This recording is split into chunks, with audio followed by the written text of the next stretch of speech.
A bridge can be many things. A bridge can be an artery feeding life forces to a great metropolis. It can be a monument, affirming man's ability to conquer his environment. It can be a thing of beauty, attesting to man's creative imagination.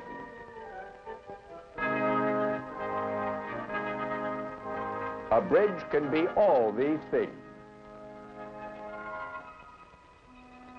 And something more. A bridge can be man's path to the heavens, even while his feet are anchored to the earth. This is a story of men who build such bridges, bridges that link earth with eternity, bridges that link the soldier with his God. And it is here, in the shadow of steel and concrete, that their story can begin.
It is graduation day at the United States Army Chaplain School.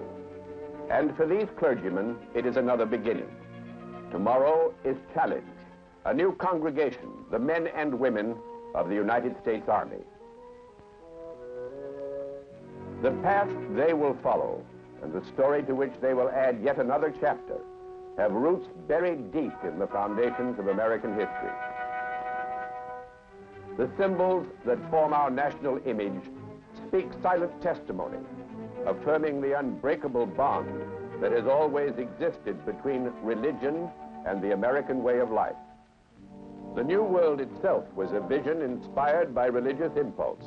The earliest explorers were motivated not only by an urge to probe horizons, but also by a desire to spread the word of God.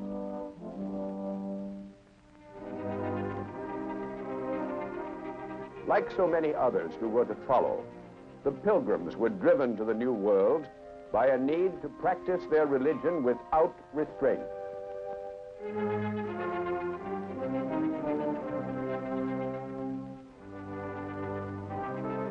In the centuries-long parade of men who were to transform wilderness into civilization and civilization into great nations, there were many who were inspired by religious beliefs. Catholic Junipero Serra brought the message of Christianity to the Indians of California. Baptist Roger Williams vindicated the right of private judgment in matters of conscience. Methodist Jason Lee marched alongside those who first brought progress to Oregon wilderness. And Mormon Brigham Young carried democracy with his religion into the West. Among the small group of courageous visionaries who signed the Declaration of Independence were 3 ministers of the gospel. 12 were the sons of ministers. The text humbly acknowledged dependence upon the blessings of the Almighty. That they are endowed by their Creator with certain inalienable rights. With a firm reliance on the protection of divine providence, we mutually pledge our lives, our fortunes, and our sacred honor. We therefore appeal to the Supreme Judge of the world for the rectitude of our intentions. Under the infant nation's military commander-in-chief, chaplains were first officially attached to American fighting units, beginning a tradition that many times through the years to come would touch upon greatness. Here at the Chaplain School, clergymen of all denominations are instructed in the military subjects they need to know to fulfill their missions as soldiers of God. And here, too, the story of the chaplaincy is highlighted by the exhibit and museum.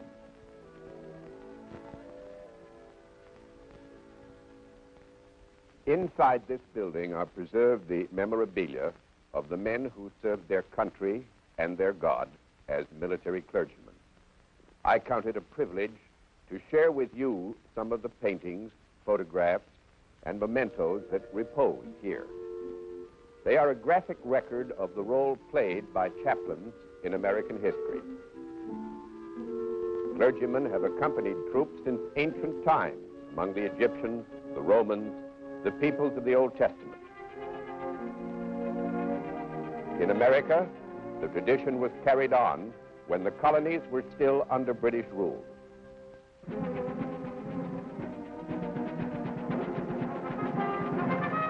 In 1745, during King George's War, New Englanders attacked heavily fortified Louisburg. With them, Moses Coffin, a minister, who left his pulpit to accompany the men into battle. They faced great odds, but they were men of courage and determination.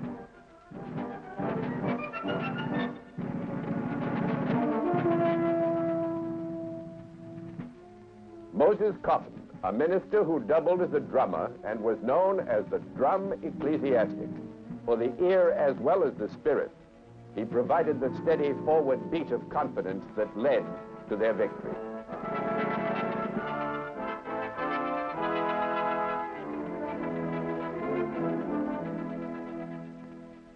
Because the close connection between religion and daily life was clearly recognized, military men of the line sometimes performed religious duties. This venerable volume recounts that at the death of General Braddock at Old Fort Duquesne in Pennsylvania, the funeral service was read not by a clergyman, but by General, then Colonel, George Washington. In Benjamin Franklin's autobiography, he tells of an effort he made to help his chaplain, Mr. Beatty, who was deploring the low attendance at services. As you know, Mr. Beatty, the men are entitled to a gill of rum a day. It is perhaps beneath your dignity to act as a steward of rum, but if you want to deal it out, then only after prayers you would have them all about you. It was said that the attendance at services increased sizably. The colonial church was frequently used as a platform. The clergyman had the courage of his convictions and did not hesitate to stand upright in his pulpit and denounce the injustice he saw in his community. And I say that General Gage is not only a robber, a murderer, and a usurper, but a wicked rebel. A rebel against the authority of truth, law, equality, these colony states, and humanity itself. Thus spoke Pastor John Cleveland in a sermon that stirred emotions not only in his church and community, but also in his home. I hear your sermon moved many, Mr. Cleveland. They say the men are arming and going off to fight the British because you spoke. Do they say that, wife? It speaks well of your powers of persuasion. Where are you off to, Mr. Cleveland? As you say, my sermon moved many, including me. Self-inspired, Pastor Cleveland marched off to war, shoulder to shoulder with many others in his congregation, who, by his words, had been moved to action. The spirit of independence was nurtured beneath the shelter of church spires. From Old North Church Tower, the famous one-if by land signal was flashed to Paul Revere. Revere carried warning of the impending British attack to Samuel Adams and John Hancock. The chosen site for their meeting was a Lexington parsonage, a location both significant and symbolic. From here, the call was circulated to the countryside. In the village of Concord, Minister William Emerson was the first to respond. the first to leave his home and march to stand at Concord Bridge. He was soon to be joined by other men.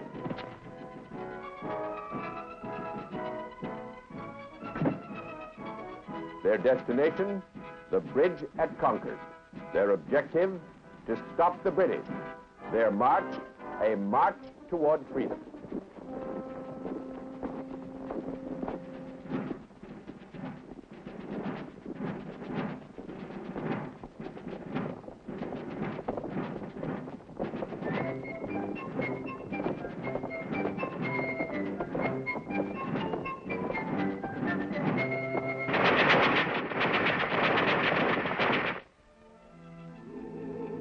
By the rude bridge that arched the flood, their flag to April's breeze unfurled, here once the embattled farmers stood and fired the shot heard round the world. The foe long since in silence slept, alike the conqueror silent sleeps, and time the ruined bridge has swept down the dark stream which seaward creeps.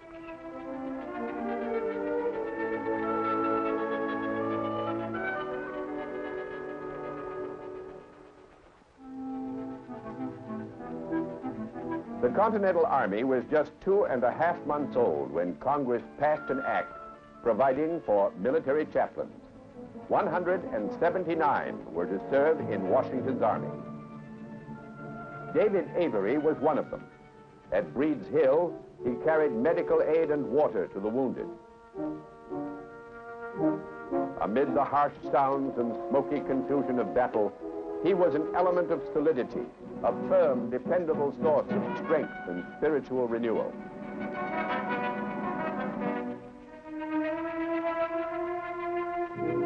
At Valley Forge, the bounding spirit of liberty, depleted by deprivation and numbed by bitter cold, threatened a lapse into lethargy. At such moments, David Avery stepped forth, a bridge builder, dispelling darkness, restoring in the battered ranks confidence in themselves and in their vision of freedom.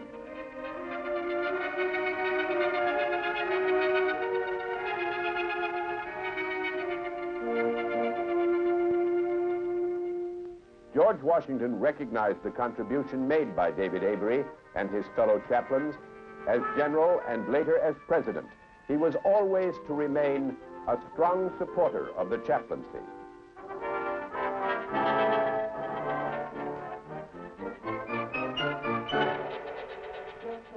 A proud new flag now waved over America, symbolizing the freedom specified and legalized in the new Constitution. Among the free practices constitutionally guaranteed was freedom of religion, a cornerstone of the American government, a part of the American home.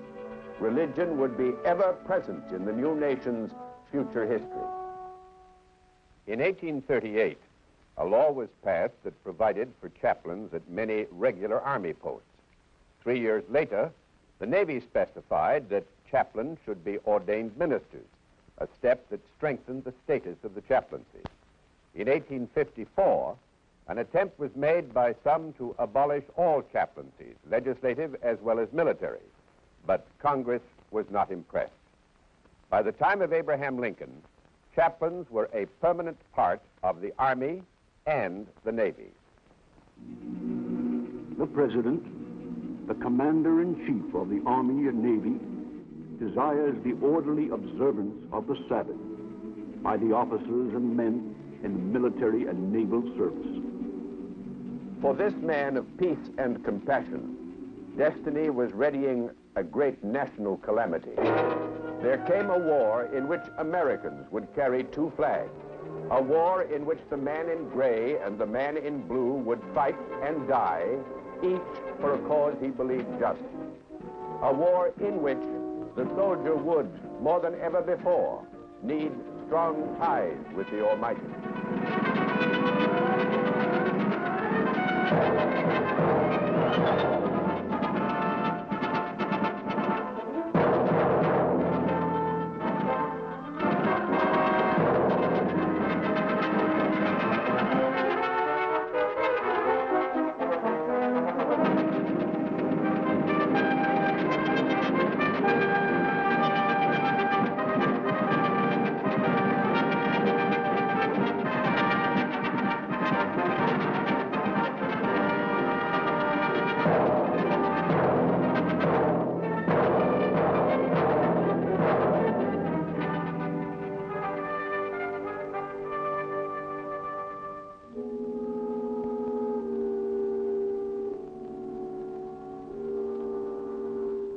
In the course of this dark struggle, the names of 3,300 chaplains were inscribed on the rolls of both armies. As chaplains have through the centuries, they prayed, they inspired the living, they comforted the wounded, they buried the dead, and they wept their own silent tears.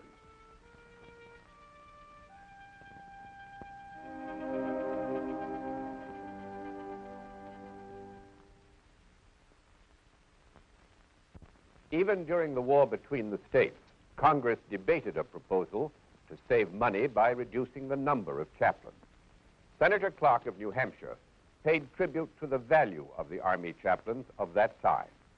He urged Congress not to take away the man to whom the soldier goes in his time of suffering.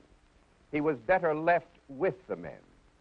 And with the men, the chaplain remained from then until now.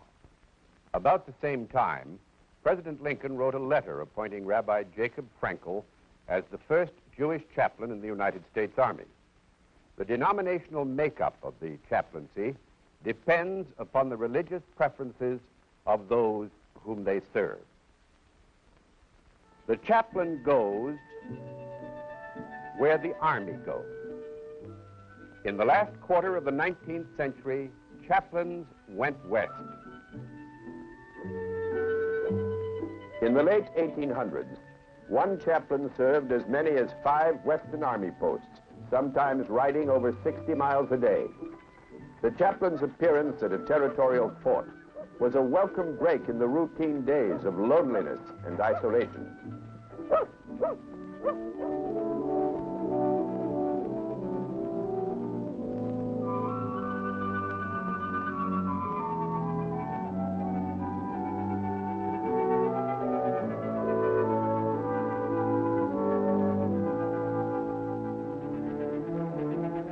The nation moved toward the 20th century with bright expectancy, but ahead was more darkness than light, moments of tragic history during which the American soldier, with ever-increasing frequency and ever-mounting urgency, would call upon his chaplain. Nearly 2,400 chaplains answered that call during World War I.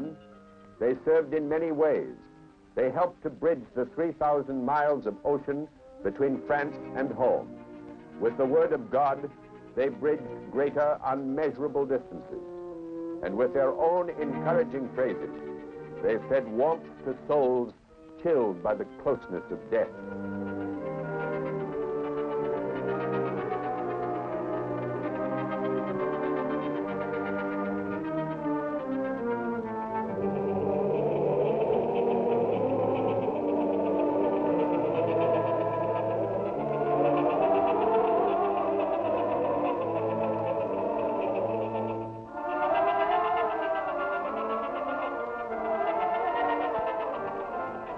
The rubble of the First World War nourished the seeds of a descendant. The closing days of 1941 brought the United States Army its darkest moments. Oh God, I pray thee that if this garrison does have to surrender, that I may go with them and be strong enough to keep thee in their midst. So prayed an Army chaplain just before the fall of Bataan. With his unit, he suffered the cruel death march that followed. From the time of the Japanese onslaught until their unconditional surrender in 1945, it was a long, weary march.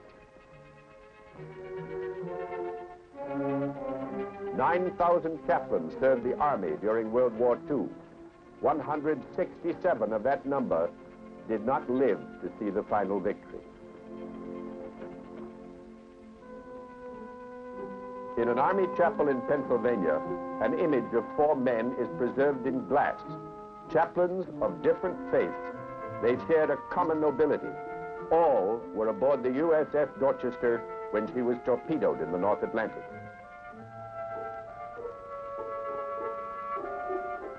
One survivor wrote that to save the lives of the men around them, the 4 chaplains gave away their life jackets. He last saw them on deck praying together as his life raft pulled away from the sinking ship. To the chaplaincy's already illustrious record of achievement and heroism, they added a glorious moment of ultimate self-sacrifice that will surely never be forgotten. The Korean conflict brought 13 deaths, 26 battle injuries, and 683 decorations for the men of the chaplaincy.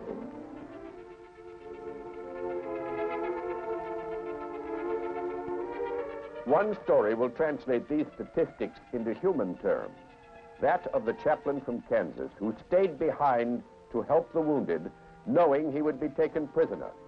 His fierce faith inspired his fellow prisoners, and he brilliantly resisted repeated communist attempts at brainwashing. When he died, his fellow prisoners were refused permission to hold a memorial service. One later explained why. Though he was dead, they were still afraid of him. He was the symbol of something they knew they could not kill, the unconquerable spirit of a free man, owing final allegiance only to his God. Today, the American soldier lives in a world that is never free of tension. He serves in a complex, sophisticated army that must make great demands upon his ability to fight, to think, and to reason. But standing beside him, helping him to meet that heavy challenge, is the man who stood shoulder to shoulder with the colonial farmer, who served with Johnny Reb and Yankee Bluecoat, with the doughboy in France, and G.I. Joe all over the world.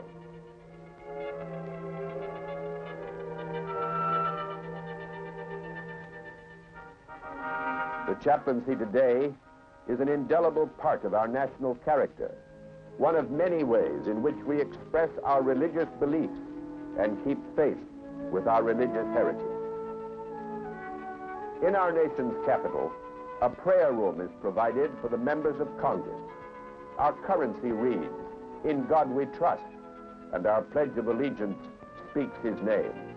We are, and indeed we have always been, a nation under God.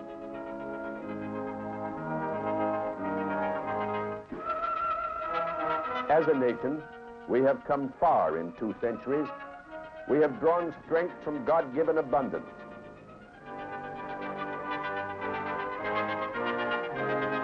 And we have built cities in the wilderness.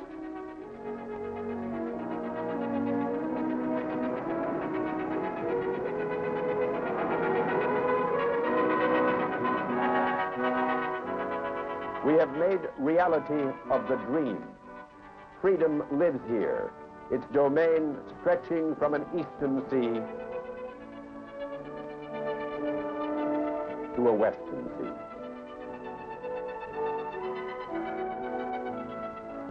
Ours is a land of glorious landscapes, horizons that were beacon lights for pioneers seeking to expand the realm of freedom.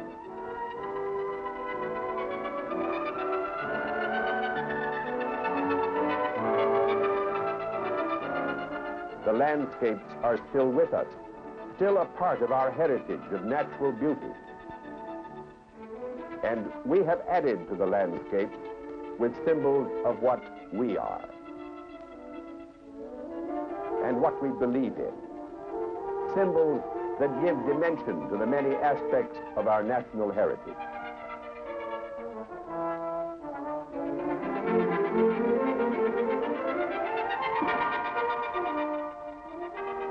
Our heritage of freedom took its original breath of life when brave men first displayed the courage of their religious convictions. Much of the driving force that built and shaped our nation grew from the need of individuals, each in his own way, to worship God. Our communities reflect that need in the tangible shapes of our houses of worship.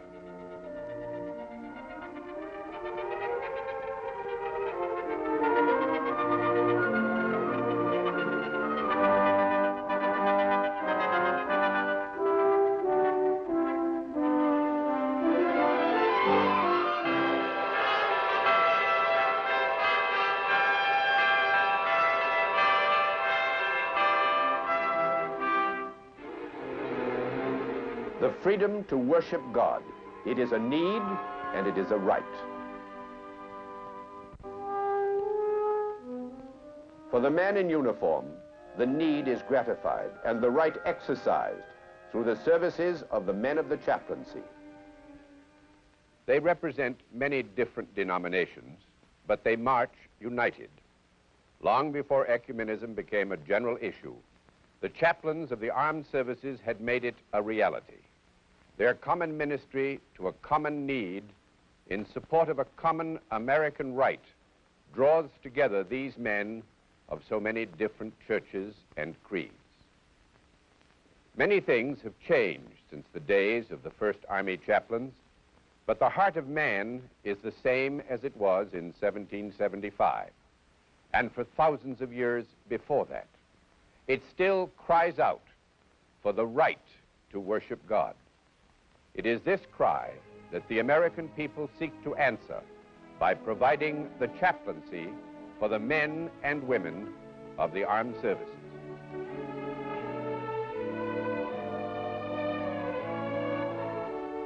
And so they are there at all times and in all places where American men and women in military uniforms are serving their country. They are there, the bridge builders.